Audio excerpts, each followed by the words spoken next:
did the years go so quickly, my love? How did we get to be gray? Decades go by in the blink of an eye. It still feels like just yesterday. The first time that I heard you say, love me forever and hold me right now. Gather our memories like this. I know we'll never be old anytime we run. So y'all won't fall asleep this afternoon. It's my pleasure to introduce Peggy Pilkenton to you, who will be our next speaker. Peggy holds a master's degree in nursing and certification through the National Council of Certified Dementia Practitioners. She's worked in the field of dementia care for much of her 36 years in nursing. She has both professional and personal experience as a dementia caregiver, which really gives her a wonderful perspective on many of the challenges that you are facing as a family caregiver and what professional caregivers are facing. In 1986, she helped develop the dementia unit at the Kerrville VA Hospital and continues to teach for the South Texas Veterans Healthcare System. In 1997, while living in Colorado, she assisted in a research project conducted by Tiffany Field's Touch Institute to study the benefits of touch therapy with dementia residents as a non-pharmacological tool for comfort and behavioral management. Touch is so important. I know every nurse here knows that. Peggy is in private practice here in Kerrville, where she owns her own business called Above the Clouds, which specializes in dementia care. She developed and teaches a class for professionals called Dementia Care, Putting the Pieces Together, a 6-week family caregiver series called Caring for Someone with Dementia, and a 5-week early stage memory loss program called Changes, Challenges, and Choices for individuals and their care partners at the Geriatric Center. She offers individualized care coaching to family caregivers, and along with Joe Carroll Smith, she co-facilitates the Dementia Family Caregiver Support Groups that are sponsored by Peterson Hospice and held at the Peterson Ambulatory Care Center and the Geriatric Center. And Peggy is a founding member of Dementia Care Advocates of the Hill Country. Peggy considers her greatest gift in life to be the bond that she felt with her mom before and during their journey through dementia. And her greatest blessing is feeling that bond just as present today. Please welcome Peggy. You always make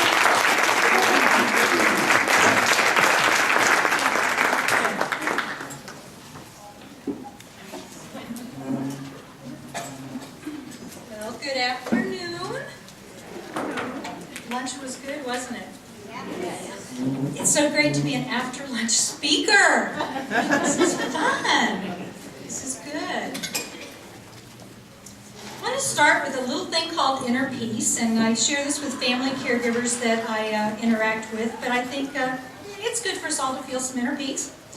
If you can start the day without caffeine, if you can always be cheerful, ignoring the aches and pains, if you can resist complaining and boring people with your troubles, if you can eat the same food every day and be grateful for it, if you can understand when your loved ones are too busy to give you any time, if you can take criticism and blame without resentment, if you can conquer tension without medical help, if you can relax without alcohol, and if you can sleep without the aid of drugs, then you are probably the family dog.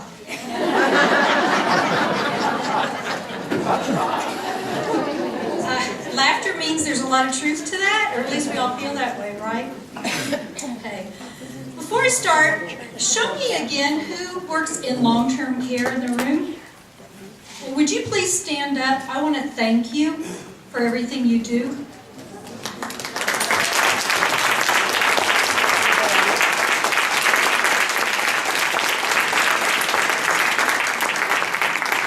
You guys have trained hard, and you work hard, and you provide excellent quality care.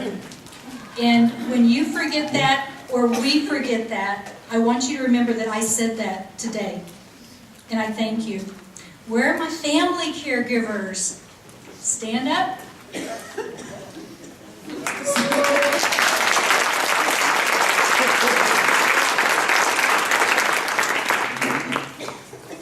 Family caregiving is not easy. And I'm going to talk about that. Dr. Lozano did a great job of covering behaviors and caregiver stress along with that. So I'm going to take a little bit different focus today because I think that this is really a lot of what's at the core of what we as family caregivers feel is stress. So these are my goals, and I'm going to stick to them. We're going to look at what are the changes that are faced by dementia family caregivers and what are the corresponding health risks that go along with being a caregiver. Recognizing emotions that are expressed by caregivers and how they relate to loss and grief as the disease progresses for their loved one. And then finally to identify some local resources that are available here in Kerrville and the Hill Country for family caregivers. So, with a presumptive diagnosis of Alzheimer's disease or another one of the related diagnoses comes along, it can be an emotional roller coaster. Patients and their families are flooded with a multitude of feelings. Now I'm going to start out with this image of a tree. And of course it looks like a head, and it's an emblem that's used frequently with dementia presentations and dementia programs because it kind of gives you the feeling of, you know, this is a tree, this is a life, and there's a lot of cobwebs, there's a lot of meshing, there's a lot of twists and turns that are going on in that head. So I want you to kind of hold on to that image.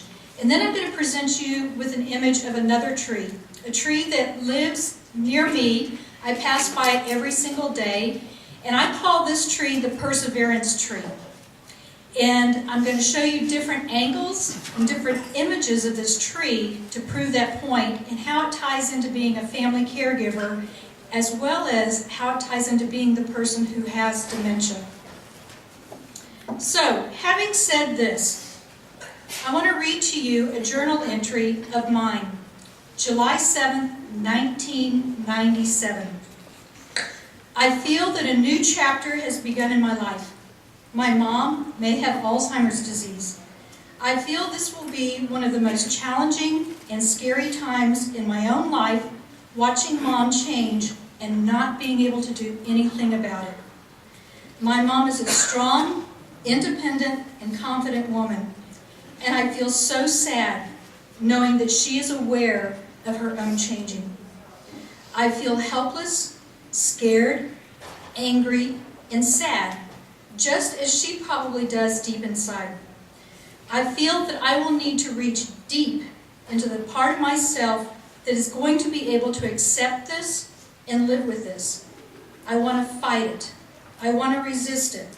And I want life to be what it's always been. The idea of my mom not recognizing me one day is more painful than words can describe.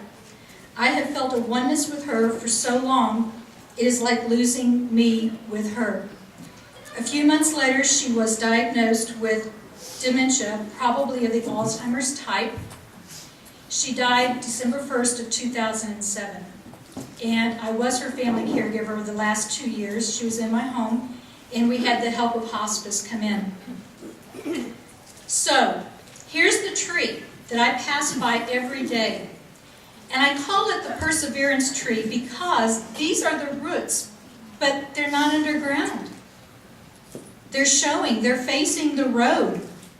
There's only one root there that is still connected to the ground. The rest are just there.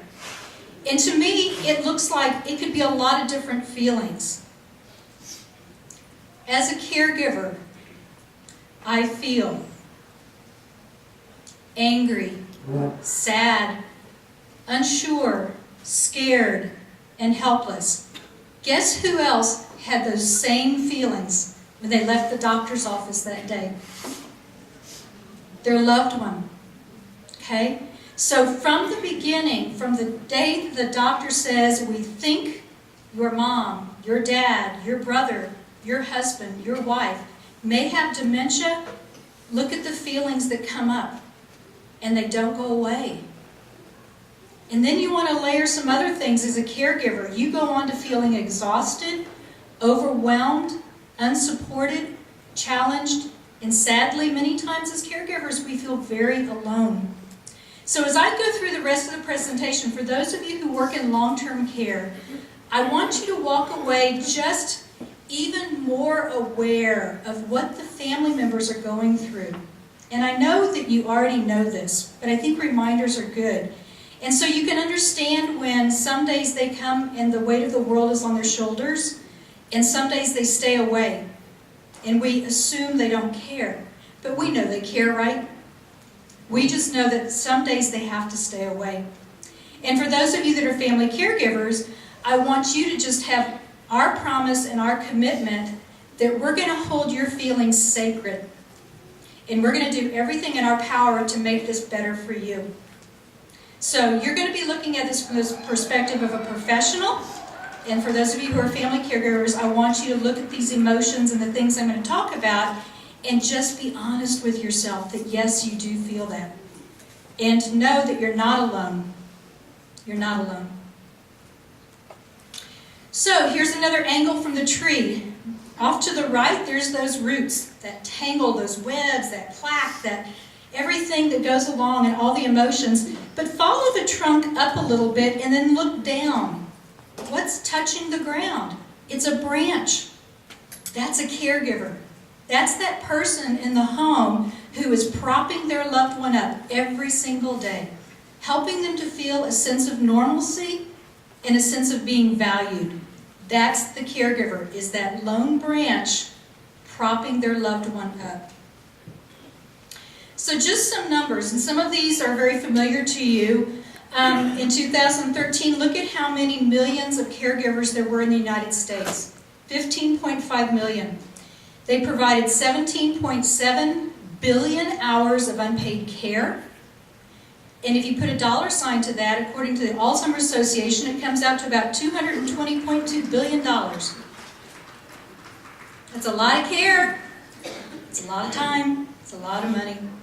80% of dementia care is provided by an unpaid caregiver. We kind of lose perspective of that when we look at how many people are actually in nursing homes. We lose perspective of how many people are actually still in their home. More than 60% of caregivers are female. We've heard that today. Most times it's the wife, the daughter, or the daughter-in-law.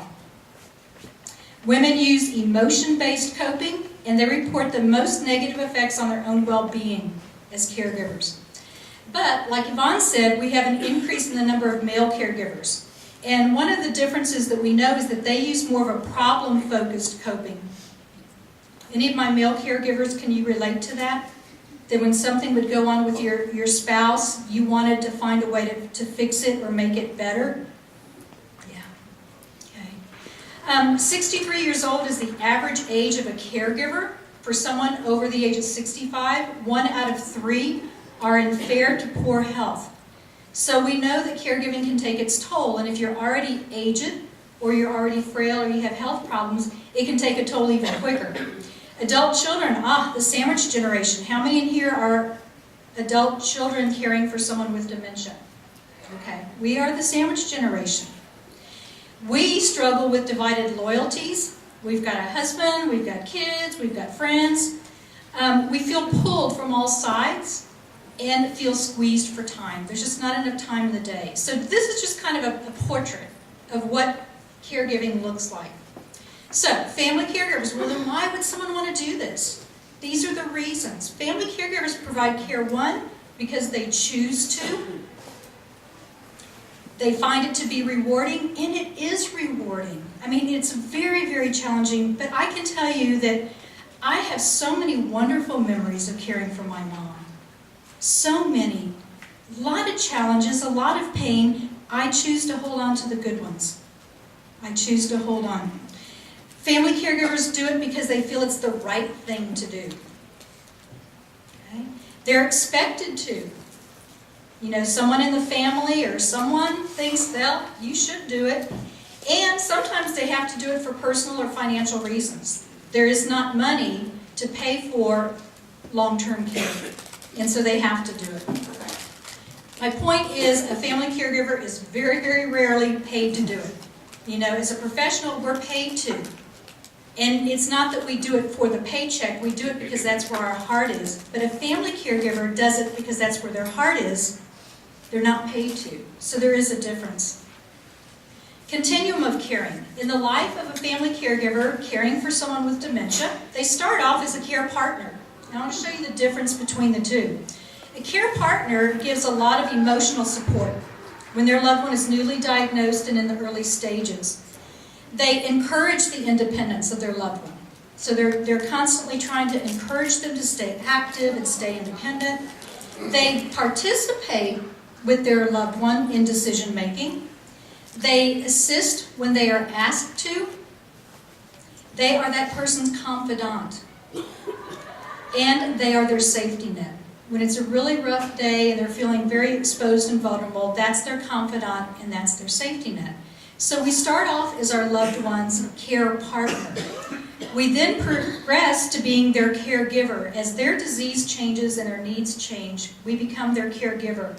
So instead of just being emotionally supportive, we are now giving a lot of emotional support.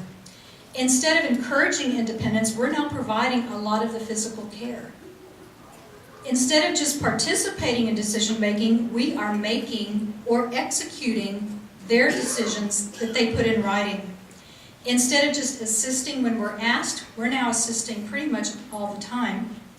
Instead of just being a confidant, we are planning and coordinating their day-to-day life and activities, and we are monitoring their medical needs. So you can see that the role of a caregiver changes. It changes over time. So what causes the caregiver to go through changes, and what changes for them? Changes that are faced by a dementia caregiver include lifestyle and routine. No longer do they have the same amount of time for their family and friends, and they may not have the luxury of going out to meet with the coworkers for happy hour or, having a day to themselves. So those are some of the big changes right there. Secondly, employment and work schedule changes. If you're caring for an aging parent, or if your spouse has early onset, but you still need to work for financial reasons, it eventually will affect your employment. Caregivers leaving the workforce to care for a parent lose on average over $30,000. I know when my mom came to live with me, I had to cut back on how much I worked, and eventually for a period of time I chose to quit working because my time with her was more important and I knew that our time together was short.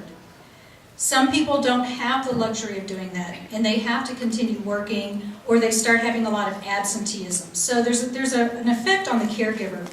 Crisis and urgent care. Again, according to the Alzheimer's Association, a loved one with Alzheimer's is hospitalized 3 times more often than a senior without Alzheimer's. How many family caregivers in the room have been to the emergency room with their loved one at least once, twice? Okay. So crisis and urgent care is a huge thing. You're kind of going along, you think things are pretty predictable, and all of a sudden there's a fall, or there's pneumonia, or there's some kind of a crisis. And then there's increased risk in the health of the caregiver. Well, let's look at that thin ice. The medical implications of caregiving. While someone is still living in the home, stress can cause or exacerbate 70 to 90% of all medical conditions. So this reflects family caregivers whose loved one is still in the home. They are at high risk for burnout, depression, other illnesses, and many times a caregiver will actually die before the person with dementia, right? Yeah. Strained family relationships. Holidays aren't quite the same. Relationships are not the same. And loss of friends and meaningful social connections. Like Yvonne, I had a couple of friends that were my standby.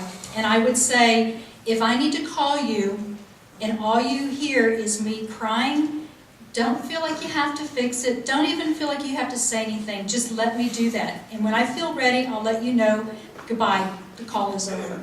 Okay? So sometimes there are no words. There really are no words. But someone's presence and knowing there's someone at the other end of the phone makes such a difference. After a loved one has died, the person with dementia, these are the medical implications for the caregiver. Grief. which will affect them spiritually, emotionally, even cognitively. I ran into a family caregiver just this week, and her spouse died about 5 weeks ago. And I have to say, she still looked exhausted. In fact, she looked more exhausted. And when I looked in her eyes, they were empty. And I said, "How are you? Really? How are you?" And her response was, "You know, the first week I was just numb. I couldn't feel anything. And the second week, when family started leaving, I just found myself kind of scurrying around the house to just stay busy." And she said the third week, someone pulled the rug out from under me. And it hit. It absolutely hit. So what can happen is that they will have lack of attention to their own health, and they have overwhelming feelings. You know, there's a lot of emotions and feelings that go on while you're the caregiver, but when your loved one dies, trust me, we replay the tape.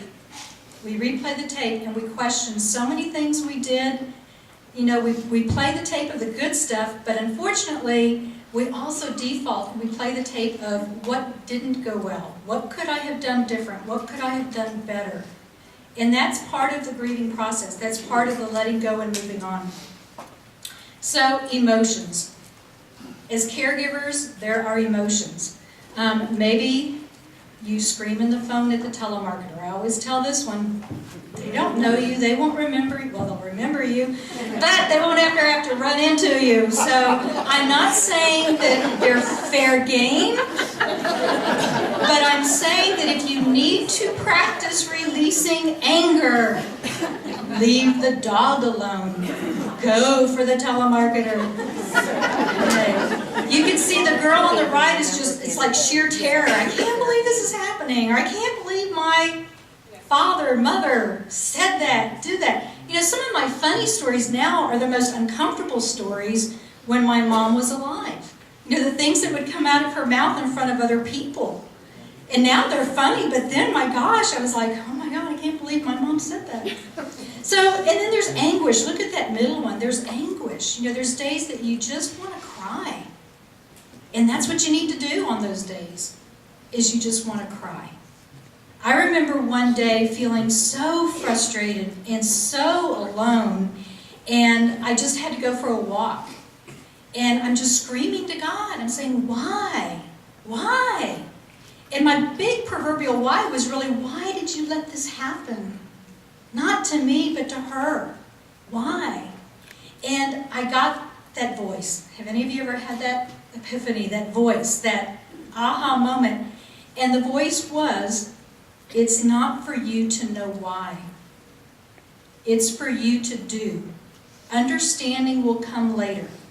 And I just trusted it. I just trusted that message. So as a caregiver, there's all the pleasant feelings, and there are some good ones, right, caregivers? There's some pleasant feelings, there's some good memories, there's some funny moments. So we feel joy, we feel lighthearted, we feel hope, we feel peace. And then there's the unpleasant feelings that can come up. The things like guilt and resentment and anger and anxiety and impatience and feeling overwhelmed, feeling sad, feeling lonely, and feeling denial. Even we feel denial. Even we feel it. But what happens is it can shift literally from day to day. And so it's like that emotional roller coaster. You know, one day, I think I'm doing pretty good. And the next day, I don't think I'm doing so good at all. So that's what the kind of emotions are that a caregiver experiences on an ongoing basis. Then we can look at, what does a caregiver feel emotionally when their loved one is still at home? And what do they feel when their loved one is in a facility? So, those that care or have cared for their loved one at home report feeling exhaustion, stress, anxiety, and anger. Now, there's also the good feelings, but I want to kind of focus on this. Exhaustion, stress, anxiety, and anger. What do you think they feel when they place their loved one in a facility? Guilt. Guilt. Guilt. What else? Relief. What else? Stress? Anxiety? I'm not going to do a Mark Goldman now, what do you think the answer is? And you notice that I didn't stress about my water. Like, I don't even know where I put it. That's why I teach things about dementia and memory, because I don't know either. Okay, so the facilities report high levels of guilt and sadness. Y'all got it. And a sense of loss from primary caregiver role. I know there were times in my journey with my mom where I would put her into care for respite, or she fell and broke her hip and we had to go into long-term care to get therapy. And I can tell you that that was hard. That was hard. Because like Yvonne said, we take on the mentality of I should and I can do this all by myself. Something went terribly wrong. I'm no longer in control here.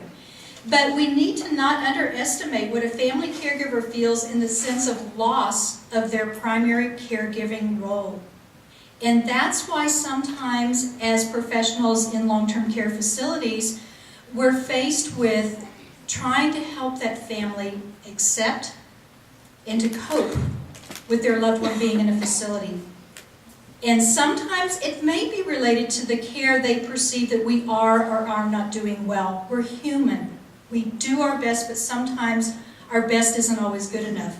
But many times where that's coming from is their feelings about having to make that decision and the letting go. And as someone who did that, I can tell you that was some of the most difficult times in my caregiving journey, was the letting go and trusting others. So here's our tree from a different angle. There's our root system at the bottom. We know that one's a good root because look what's happening at the top. We still have green leaves. So this leads me to what's called ambiguous loss. As a caregiver, caring for someone with dementia, we deal with ambiguous loss, and that means in some respects our loved one is gone to us. Those are those roots. They look pretty dry. There's a lot of turmoil going on. This is not the person I knew. This is not the person that I'm familiar with. But lo and behold, at the top, they're still eating, they're still walking, they're still talking. And so we face that dichotomy and that dilemma of they're gone, but they're here. They're gone, but they're here. They're alive, but in many ways they're dead. And that keeps us on the emotional roller coaster. Can you imagine? You know, on any given day when they're less lucid and you're leaning more towards, I think we've crossed another threshold here, and then the next day they're very lucid and very much themselves, and there we go. There we go with the emotional roller coaster. How many of you have heard of this term, ambiguous loss? Yeah, we're going to be seeing it a lot more in the field of dementia care. So ambiguous loss is defined as a loss that is unclear, has no resolution, and has no closure. So the caregiving experience is dementia creates ambiguous loss. A caregiver views their loved one as both absent as well as present at the same time. And so it leaves the caregiver feeling very confused and very alone. And so as a caregiver, we have to get out of that black and white thinking of it's all or nothing, it's either or, and we live in a world called but and. My loved one is very severely affected, and they are still here for me to care for. It's not clean cut, and that's what ambiguous loss is. So, let's go back to that caregiver. Can you see why it takes extraordinary strength to be a caregiver? Because they're living in that ambiguous loss kind of world.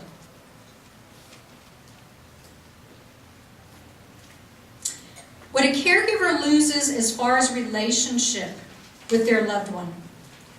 The caregiver loses the past. Their partner is no longer interested in intimacy, in sexuality, in sensuality, and they're not quite the companion that they used to be. The caregiver's loss is about the present. They can't engage in the same social, kinds of interactions they used to. Their work roles are different. Their recreational roles are different. The caregiver's loss is about the future. Their dreams and their expectations of what retirement was going to look like, how it was going to be to help the kids with the grandkids every day. It's about potential financial insecurity. You know, if we need to hire help to come into the home, if we need to look at long-term care, do we have enough money set aside? It's about making the end-of-life decisions, those difficult end-of-life decisions. And hopefully we've had the conversation early. We know what our loved ones' wishes are, but sometimes it doesn't make it any easier, except to know that we're honoring their wishes. But then we have to sort through our own emotional response to honoring their wishes. The caregiver looks at and feels a loss of themselves, a role reversal. I can tell you what the experience was like being a daughter, caring for a mother, and now the role is reversed, and it's more like I'm the mother caring for the daughter. But spouses feel that too, right? Yeah. For the men, suddenly they're doing the grocery shopping when maybe that wasn't their primary thing, or they're doing the cooking. And if it's a lady caring for a husband who has dementia, she's in the throes of handling the finances and all of that. So there's clear role reversals. And so they're trying to learn the new changes in life. What is this new dance we're going to do together? Other potential losses? What if suddenly their role as a caregiver changes because their loved one becomes more ill? Or their loved one becomes hospitalized? Or their loved one moves into a facility? And what if when their loved one dies? So the relationship changes, the role changes throughout the trajectory of the disease. So let's look at loss and grief. We got little on the print again, Mark. Okay, but what it says below is, when you are sorrowful, look again in your heart, and you shall see that in truth you are weeping for that which has been your delight. Again, the reminder that even with the challenges, there are so many delights. And we weep and we grieve throughout the disease process because we're remembering the delights. We're remembering our loved one as they were, and we're trying to make some kind of peace with who they are becoming.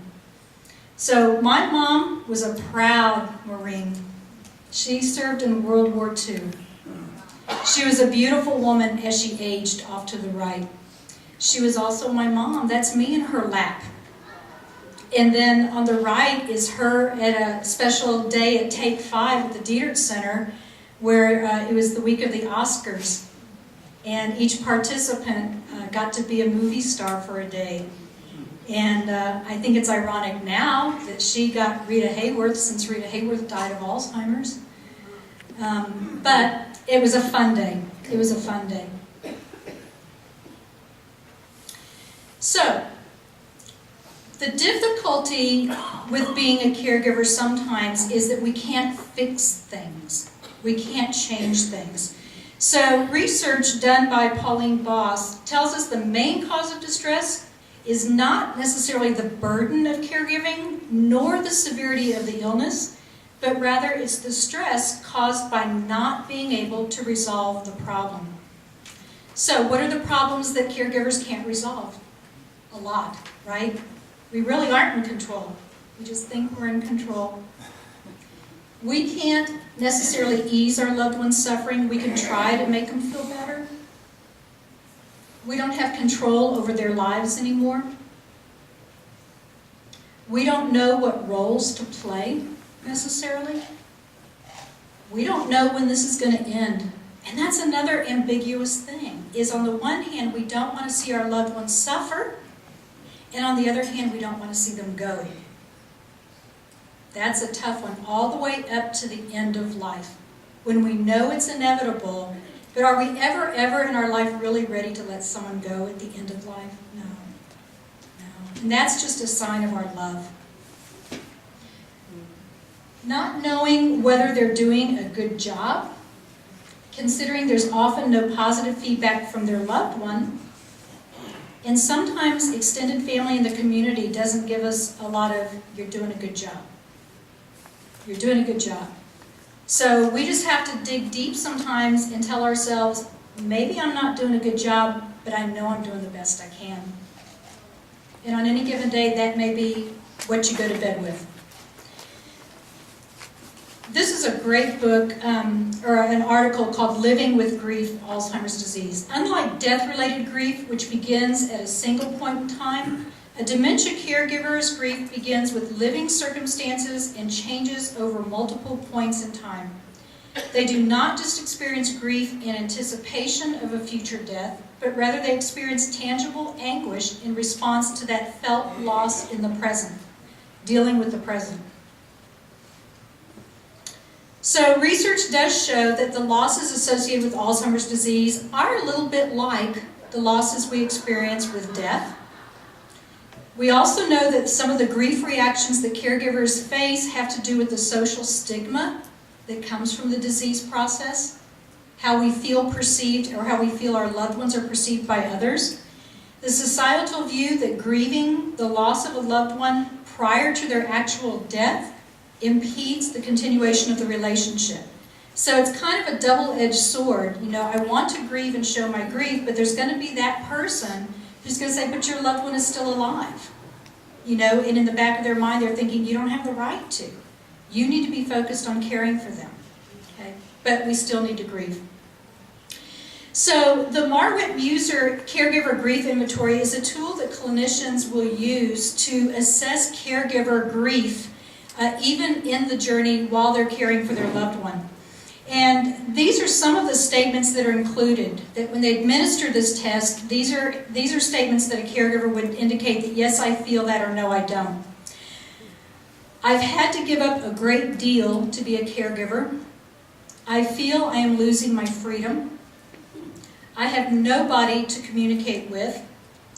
I have this empty, sick feeling knowing that my loved one is gone. Dementia is like a double loss. I've lost the closeness with my loved one and the connectedness with my family. My friends simply don't understand what I'm going through. I long for what was, what we had and shared in the past. I will be tied up with this for who knows how long. And I feel very sad about what this disease has done.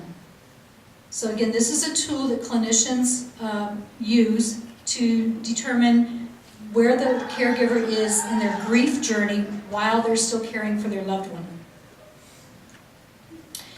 So it goes another step further in looking at what are the differences in a caregiver's grief and loss depending on the stage of the illness and whether that caregiver is a spouse or an adult child. And I put this out in particular for those of us in healthcare so that we can be a little bit more mindful and not throw everybody into the same basket, but to recognize that there are differences, whether it's a spouse or whether it's an adult child. Their loss, their sense of loss, their perception of loss, and how they grieve is going to be different. So, in the early stage, just basically the loved one is still being cared for at home, they're needing supportive care, but the caregiver isn't having to spend 100% of their time doing everything for them. But let's look, the spouse, their focus of loss, so their sense of loss, what do they focus on? The spouse caring for a loved one with dementia focuses on their loved one. So they're more concerned about the changes that they see with their loved one and how that's affecting their loved one. They're not so focused on how it's affecting them as the caregiver. Their grief intensity in the early stage is still pretty low. They acknowledge a little bit of grieving, but not a whole lot. And they're pretty open in sharing. So as professionals, this is a good time to start the conversation and getting them to talk to you a little bit. Their greatest needs include timely, paced disease information. And I think this is so true. You know, for them to start learning about the disease process so that they at least are prepared for what to expect. Many times when people know more, it does enhance their coping abilities. Their greatest need is someone to talk to. Okay, because remember, this is the early stage. They're seeing new changes in their loved one, and they're having to adapt to it. This is the time they need caregiver training, and this is the time they need to start going to support groups. We want to try and normalize their experience, not that it is in any way normal, but it's going to be their new normal for a while. It's going to be their new normal. So let's look at the adult child. Their focus of loss is on themselves. They're looking at what are the sacrifices that they are having to make as a caregiver. They're focused on the tasks and the care needs, and they're troubled by the demands on their time. Okay. Their grief intensity is low. Their grief is present, but it's very subtle at this stage. And their feelings, they pretty much avoid them. They don't really want to face them. They don't want to talk about them. But they're feeling them. They just don't want to talk about them. Their greatest need is personal attention, time for themselves, caregiver training, support groups, and adult day programs. Especially if that adult child needs to work, then they need a place for mom or dad so that they can continue to work and keep that foot in normal. So as we move to the middle stage, the spouse, their focus on loss is still on their other. They're still more focused on how this is affecting their husband, their wife. But their grief intensity is starting to grow because their loved one is maybe still in the home, but now we're bringing in-home care or we're having to add extra help to get things done. And at the same time, their loved one is needing more help with their activities of daily living. So they're more hands-on involved in care, but not quite totally yet. Their feelings at this stage are sadness, frustration, anger. They're expressed at the lack of involvement from their adult children. So it's at this stage that you might start hearing a spouse starting to feel negatively towards their children who are of no help. They don't understand. A lady just told me recently when she shared a concern that was going on with her husband who's still in the home. It was a safety concern. And I said, have you talked to your children? What do they advise you to do? And her response was, they just have their head in the sand. I can't talk to them. Okay? And her husband is in the middle stage. So that was a pretty typical or a normal response for her to say. Their greatest need, we're starting to need grief and loss acknowledgement. There's no turning back. This is real. I can't deny the changes anymore. Support groups, household support. Maybe they just need someone to come in and clean the house. Just to start relieving them of some of those burdens and duties that they don't have time for, but also, this is where I start telling family caregivers, you get to choose what brings you joy now. And just because there's something to be done, if it doesn't uplift you and bring you joy, then that's one thing you can start practicing this whole letting go on. Let go of what you don't like first, because it's going to be easier to let go of the stuff that you want to hold on to later. This is also the time to start having conversations about long-term care. You know, they're not quite ready for it, but I think it's always easier on the person, the family, and the facility when people go into the facility because it's a planned move as opposed to a crisis move. Would my facility people agree with that? That it's just kind of a different settling in process? Yeah. Wished it could happen like that all the time. Then we look at the adult child. They're still focused on themselves, mainly on what they're having to give up, a shift in roles, and decisions that they're now having to make for their parent. Their grief intensity is now high. Okay? The spouse, their intensity is growing, but the adult child, their intensity is already high in the middle stage. They're acknowledging their grief as a daily experience. Not just occasionally, but they're feeling it on a daily experience. They're feeling raw bouts of feeling with dominant anger and frustration. Okay? It's becoming very real for them. Their greatest needs, again, time for themselves with their friends and their family, again, to balance out and normalize their experience as a caregiver, support groups, and respite time away from their parent. And I can tell you that when I made the decision to start taking my mom to Take 5, and I've told this story before, but it's true, I did it because I realized that she needed to be with people of her own generation.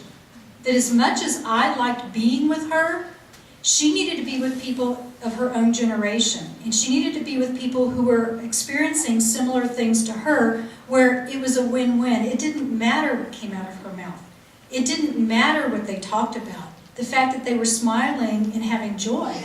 So day one, I finally get her signed up, and day one rolls around, and I take her in, and I'm like, well, I don't know how this is going to be. Is she going to like it? Is she going to want to stay? And I went in, and Mary Ambern, who's the RN coordinator for Take 5 at Dieter, she says, well, I want you to stay with her for about 5 or 10 minutes. And then my cue to you to leave is I'm going to say, oh, Peggy, isn't your doctor's appointment coming up pretty soon? And so I stayed, and Mary gave me the sign, and I left, and I went up to my car, and I got in the car, and I sat there, and I sobbed. I literally sobbed. I wasn't blessed with children in my life. And another epiphany that I was given was, for all the years you grieved not having a child, I have blessed you with a life to nurture and care for. And when I sat there and sobbed, I thought, oh my God, this must be what it feels like to leave your child at daycare the first time, or at kindergarten, or whatever. And then my next thought was, what do I do for the next 4 hours? I can't sit here in the car and cry, So it was a real learning curve. Well, for other adult children, it's important that they have that respite time. But again, it's important for the person with dementia to have the respite time away from their loved one as well. Okay, so the last stage, now the spouse is starting to focus on their own sense of loss. At this stage, their loved one may still be in the home with a lot of help, possibly on hospice care, or the loved one may be in a facility. So dynamics have changed as well. They're very much focused on themselves. The fact that their spouse is now in a facility is a clear indication to them that their married life is no longer what it was. When their loved one was at home, they could still kind of just go in and maybe snuggle up to them, or they could have their time together. But it's different. It is different in a facility. No matter how accommodating we try to be to respecting privacy, the relationship changes as it has to change. And then the spouse feels a big sense of uncertainty. How long is this going to go on? How will I know when I need to make that next difficult decision? Do I not treat with antibiotics? Do I not give IV fluids? What do I do next? Their grief intensity, as you can imagine, is now high at this stage. And their feelings are sadness, aloneness, and a general emptiness.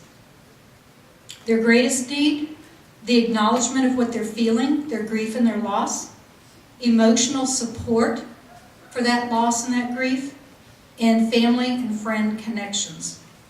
And this is a difficult thing for family members. I worked a lot with family caregivers, and one of the most difficult things that they face is when people start going away.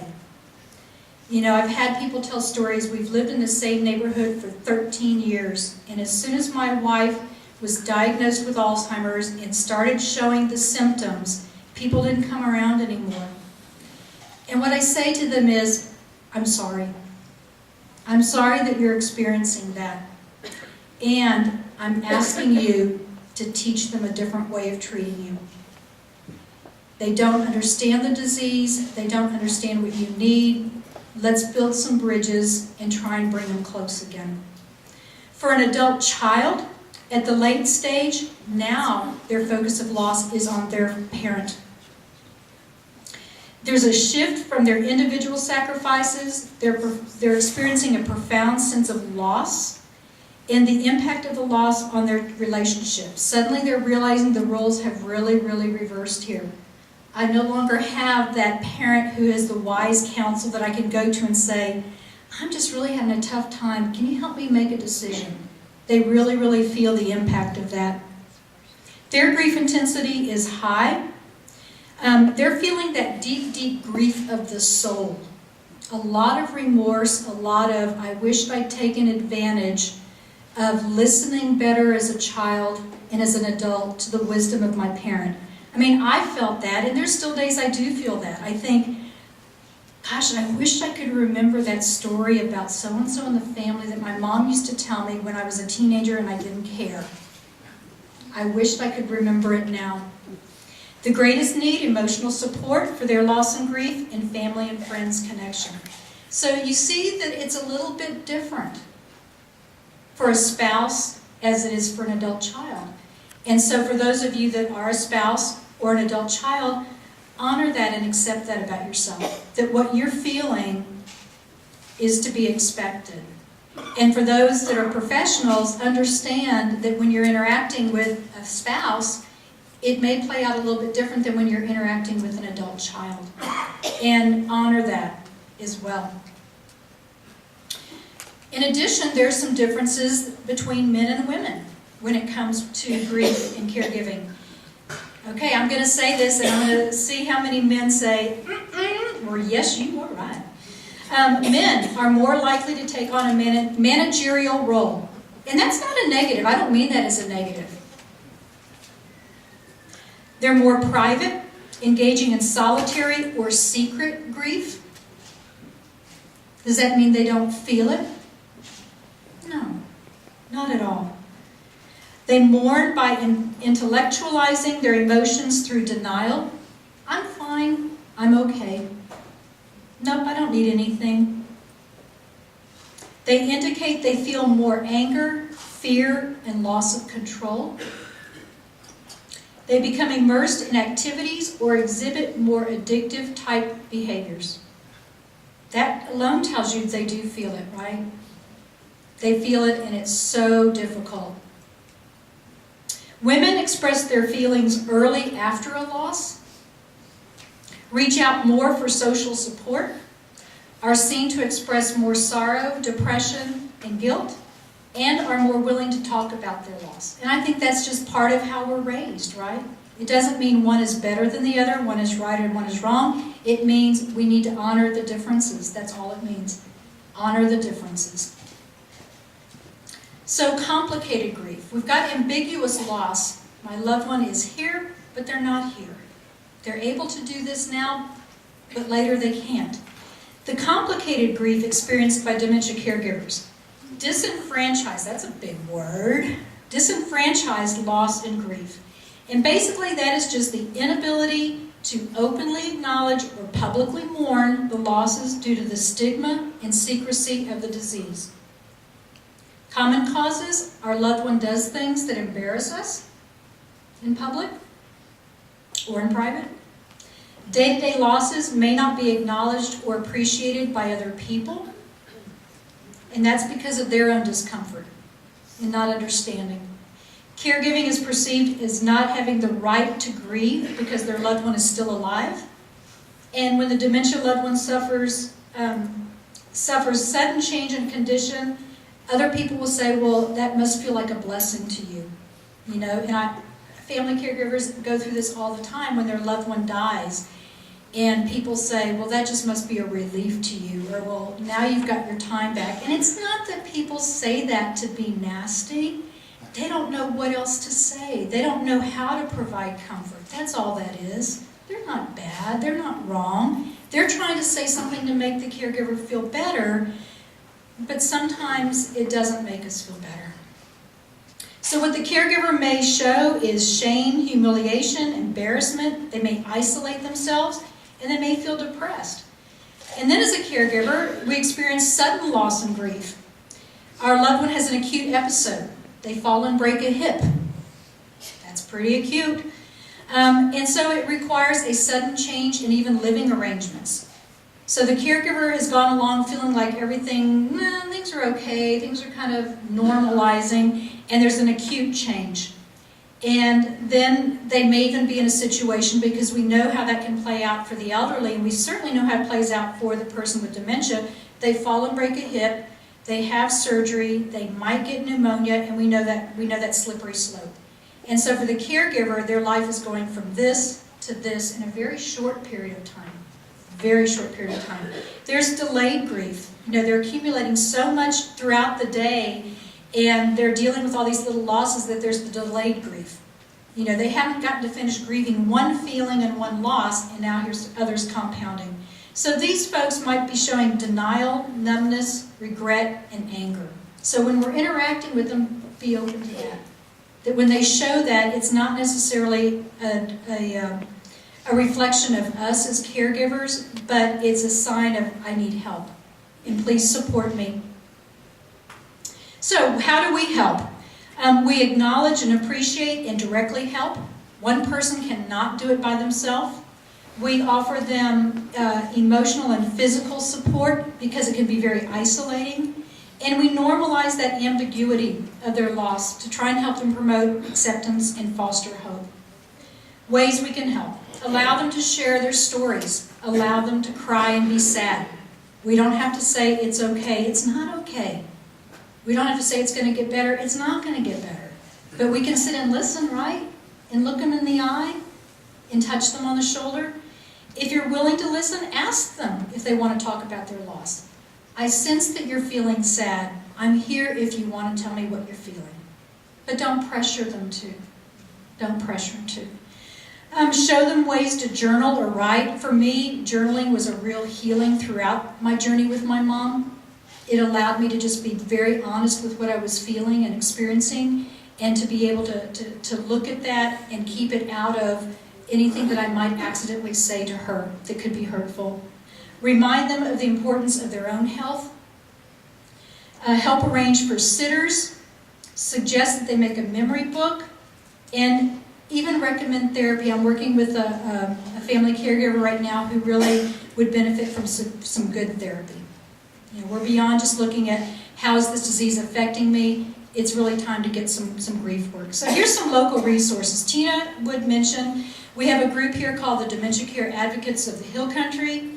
Our goal is to provide support and education here locally, looking at working with people who are experiencing memory loss, working with professionals, working with family caregivers, the clergy and laity. I just gave a presentation to a local church to benefit that church and another church this week, educating them, and to work with area businesses. So we want to raise the awareness in our own community.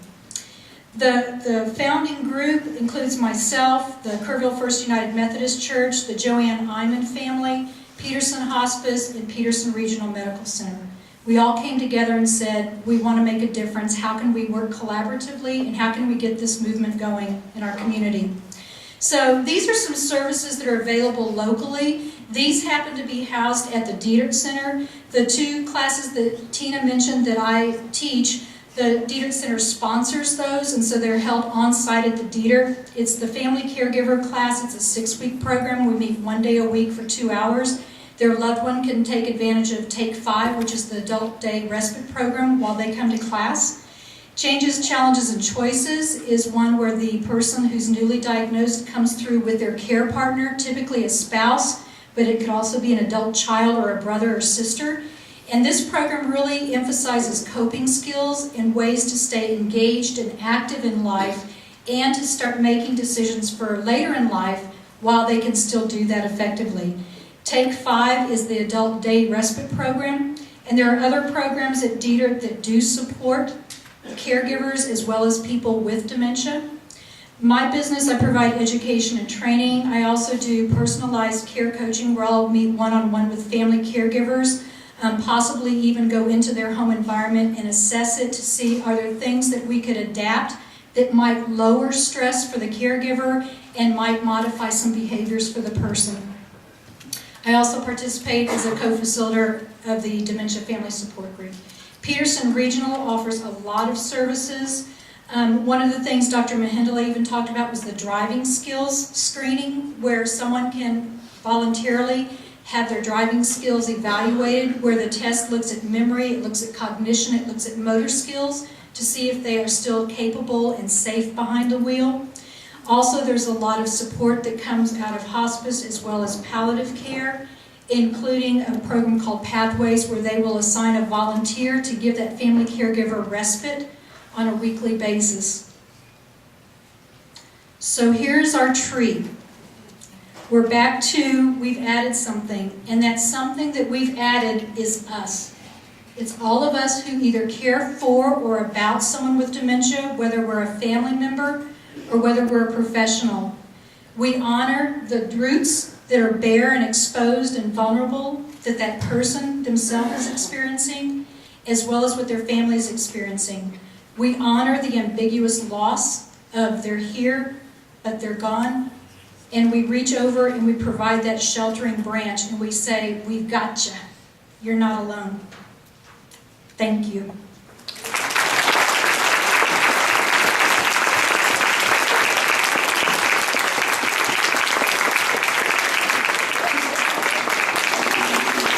Any questions? Any questions or comments? We can do this, right? Yeah. Okay. Thank you, thank you.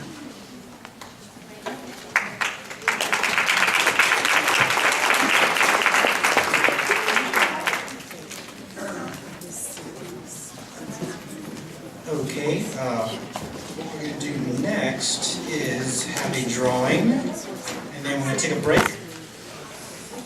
And then when we come back from break, we'll have another drawing, and then we'll get ready for our last speaker.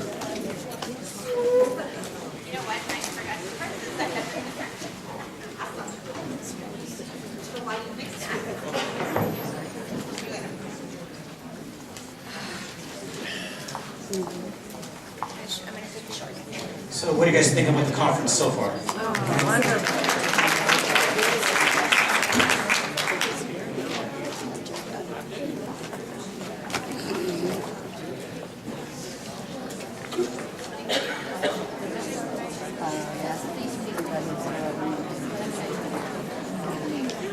Okay, our next winner is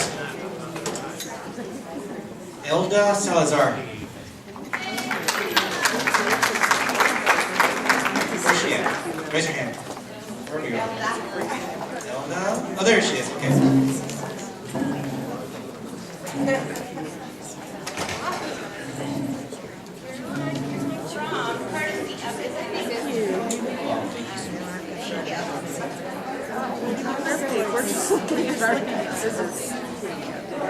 Okay, right now we're going to have a